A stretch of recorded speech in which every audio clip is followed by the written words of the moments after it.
Halo semua, dengan Arif Prasetyo dari JTI Polinema. Di video kali ini kita akan bahas tentang lapisan transport pada model jaringan komputer. Lapisan transport terletak di bawah lapisan aplikasi pada model TCP/IP atau di bawah lapisan session jika kita menggunakan model OSI. Fungsi umum lapisan transport adalah mempersiapkan data dari aplikasi untuk dikirim via jaringan di bawahnya dan memproses data yang dia terima dari jaringan untuk bisa digunakan oleh aplikasi.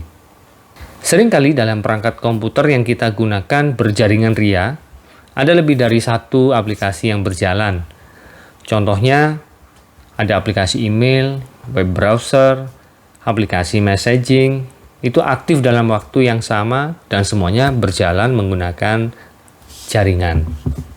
Data dari setiap aplikasi itu dikemas, ditransportasikan, dan dikirimkan ke server daemon atau proses server yang sesuai yang tepat di perangkat tujuan. Nah, proses-proses pada lapisan transport ini yang menerima data dari lapisan aplikasi dan mempersiapkannya untuk diberi pengalamatan di lapisan network. Lapisan transport inilah yang bertanggung jawab bagaimana data aplikasi dikirimkan dari ujung ke ujung aplikasi yang saling berkomunikasi via jaringan. Berkat lapisan transport inilah yang memungkinkan, pertama, memungkinkan banyak aplikasi melakukan komunikasi via jaringan pada satu perangkat secara bersamaan. Lalu jika dibutuhkan, dia menjamin sampainya data dengan selamat, urut, lengkap, dan sampai ke aplikasi yang tepat. Lalu berikutnya dia berperan sebagai penyedia mekanisme penanganan error yang mungkin terjadi saat transportasi data aplikasi. Pada lapisan transport, data aplikasi disegmentasi dipotong-potong sebelum dikirimkan. Setiap potongan atau setiap segmen ditambahi informasi yang diperlukan, alias namanya enkapsulasi, agar kenapa bisa disusun ulang di ujung komunikasi. Untuk itu lapisan transport harus mempunyai fungsi yang pertama, dia harus bisa membedakan setiap komunikasi individual yang terjadi. Yang kedua, dia bertugas mensegmentasi data dan melakukan perakitan kembali segmen-segmen data menjadi data aplikasi. Nah, dapat kita lihat perangkat kita bisa menjalankan banyak aplikasi yang menggunakan jaringan. Lapisan transport mensegmentasi data atau memotong data jadi segmen-segmen dan mengelolanya supaya bisa dibedakan segmen-segmen itu milik aplikasi mana. Dia memastikan setiap aplikasi menerima data yang tepat. Karena potongan segmen-segmen data aplikasi dikirimkan dalam jaringan itu bercampur bersama segmen-segmen data aplikasi lain, makanya segmen harus bisa dibedakan dengan cara menambah informasi tadi pada setiap segmen pada proses enkapsulasi data, yaitu menambah data pada segmen. Kalau di lapisan transport, enkapsulasi itu menambah data pada bagian depan, bagian awal dari segmen, atau disebut dengan header segmen. Penambahan data atau informasi tersebut fungsinya supaya segmen yang telah diterima bisa dibedakan, lalu bisa disusun kembali menjadi data yang utuh yang bisa digunakan oleh lapisan aplikasi di aplikasi tujuan. Oleh karena itu, protokol-protokol pada lapisan transport harus mampu menyediakan yang pertama, komunikasi yang berbasis koneksi atau connection oriented conversation. Yang kedua, pengiriman yang handal. Yang ketiga, penyusunan potongan data secara urut. Yang keempat, flow control. Connection oriented. Apa yang dimaksud connection oriented? Lapisan transport bisa menyediakan kebutuhan ini dengan membuat sesi atau membangun sesi antar aplikasi yang saling berkomunikasi. Koneksi ini menyiapkan aplikasi yang akan saling berkomunikasi sebelum data dikirimkan. Lalu reliable delivery atau pengiriman yang handal. Jadi memang sangat mungkin potongan data atau segmen itu rusak di dalam transportasi atau transmisi atau pengirimannya. Lapisan transport ini harus menjamin segmen yang rusak atau yang hilang itu bisa dikirim ulang hingga nanti datanya komplit. Order data reconstruction atau pembentukan kembali data. Karena jaringan memiliki banyak jalan hingga tujuan, potongan data mungkin saja sampai ke tujuan dalam waktu yang berbeda-beda. Lapisan transport harus mampu menyusun kembali data aplikasi secara urut dan utuh. Dengan menambah informasi nomor urut atau sequence number pada segmen, lapisan transport bisa menyusun kembali segmen-segmen data menjadi data aplikasi yang urut dan utuh itu tadi. Flow control. Flow control ini fungsi untuk mengatur arus aliran data. Beberapa perangkat memiliki sumber daya yang berbeda-beda, seperti kecepatan prosesor berbeda, memori berbeda, bandwidth berbeda. Sehingga lapisan transport ini harus bisa mengatur kecepatan aliran data saat terjadi antrian data yang masuk ke suatu host. Jadi harus diatur. Jangan sampai komunikasi itu berbeda kecepatan sehingga banyak data yang hilang. Fungsi transport layer adalah untuk mengelola data aplikasi untuk percakapan antara aplikasi di host-host yang saling berkomunikasi. Ternyata nggak semua aplikasi itu kebutuhannya sama untuk transportasi datanya. Sehingga protokol lapisan transport itu juga dibuat berbeda berdasarkan kebutuhan dari aplikasi yang menggunakannya. Contohnya pada aplikasi streaming, telepon VoIP, contohnya WA call, itu butuhnya pengiriman data yang cepat. Nggak jelas dikit atau kabur dikit itu nggak masalah, asalkan jangan keputus-putus. Beda dengan aplikasi seperti email, web browser, internet banking, data harus dikirim dengan utuh dan urut. Lambat sedikit nggak masalah, yang penting lengkap. Contohnya jangan sampai transaksi perbankan kehilangan 1 angka atau 2 angka. Nah, ini contohnya ya, bisa gawat ya. 10 juta hilang 0. Nggak masalah Pak, 0 aja. Iya, 10 juta, nolnya hilang 1 atau 2. Jadi berapa ya? Jangan sampai itu terjadi. Nah, untuk aplikasi yang butuh kecepatan, karakteristik protokolnya ya harus cepat.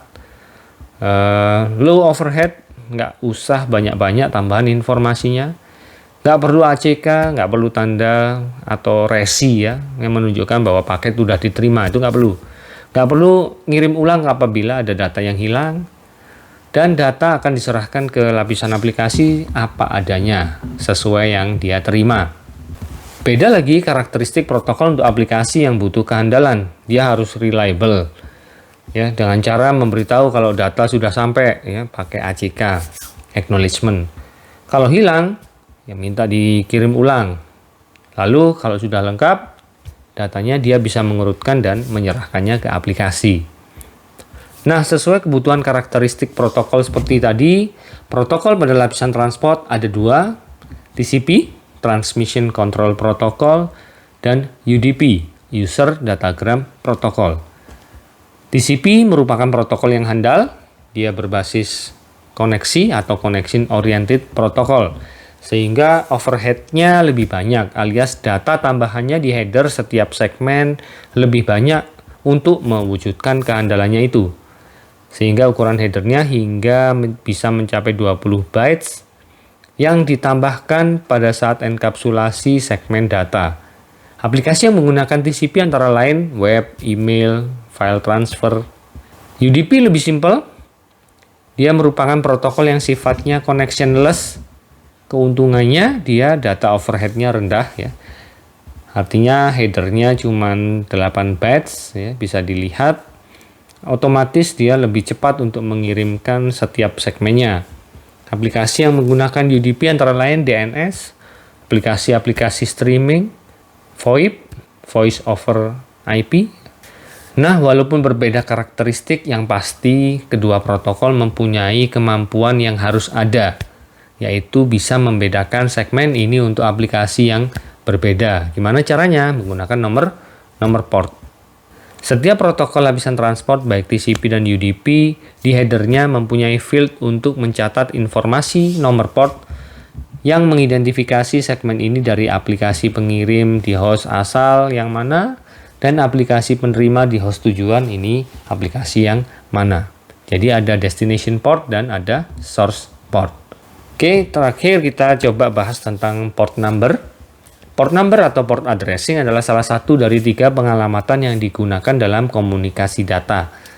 Protokol TCP maupun UDP semuanya menggunakan nomor port untuk menandai potongan-potongan data aplikasi alias segmen saat proses enkapsulasi data sebelum data segmen diserahkan ke lapisan bawahnya, yaitu lapisan network. Destination port adalah nomor identitas aplikasi di host tujuan, sedangkan source port adalah nomor identitas aplikasi yang mengirim data. Setiap aplikasi memiliki nomor port yang berbeda-beda. Organisasi yang menetapkan dan mendaftar nomor-nomor port ini adalah IANA, Internet Assigned Number Authority. IANA adalah organisasi standar yang bertanggung jawab mengurusi berbagai macam standar-standar pengalamatan dalam internet. Ada 3 macam tipe nomor port. Yang pertama well-known port, yang kedua registered port, yang ketiga dynamic atau private port. Well-known port dimulai dari nomor 1 hingga nomor port 1023. Ini nomor port untuk servis dan aplikasi-aplikasi yang umum seperti HTTP, POP3 SMTP, Telnet, FTP, dan lain sebagainya. Register port dimulai dari nomor port 1024 hingga 49151. Dihafalkan ya. Nomor port ini digunakan untuk aplikasi atau proses user. Proses-proses ini kebanyakan adalah aplikasi user lain, contohnya adalah MSN Messenger, Radius, VoIP, dan sebagainya. Saat tidak digunakan untuk proses server, port-port ini juga bisa digunakan sebagai source port. Yang ketiga adalah dynamic atau private port, dimulai dari nomor 49152 hingga 65535. Dikenal juga dengan sebutan ephemeral port.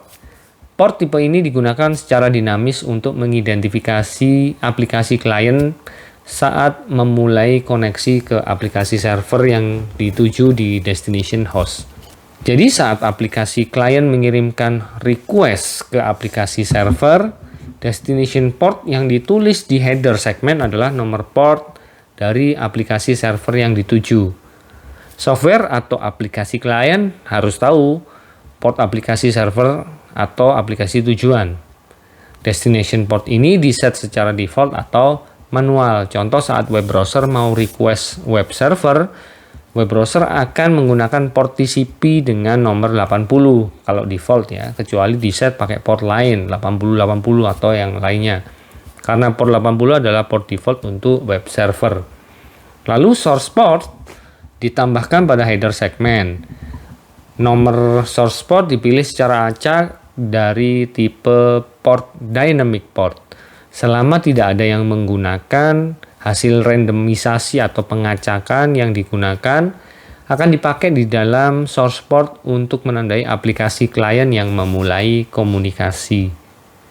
Nomor port ini nanti akan digunakan sebagai destination port, ya, port tujuan di segmen-segmen balasan dari aplikasi server menuju ke aplikasi klien. Dengan beginilah segmen-segmen bisa sampai ke aplikasi yang tepat, nggak keliru ya. Data email masuk ke browser, data YouTube masuk ke data download masuk ke aplikasi game, nggak mungkin. Ini berkat ada alamat port. Oke, sekian bahasan tentang lapisan transport. Protokol TCP maupun protokol UDP akan dibahas di video yang lain. Terima kasih atas perhatian dan waktunya.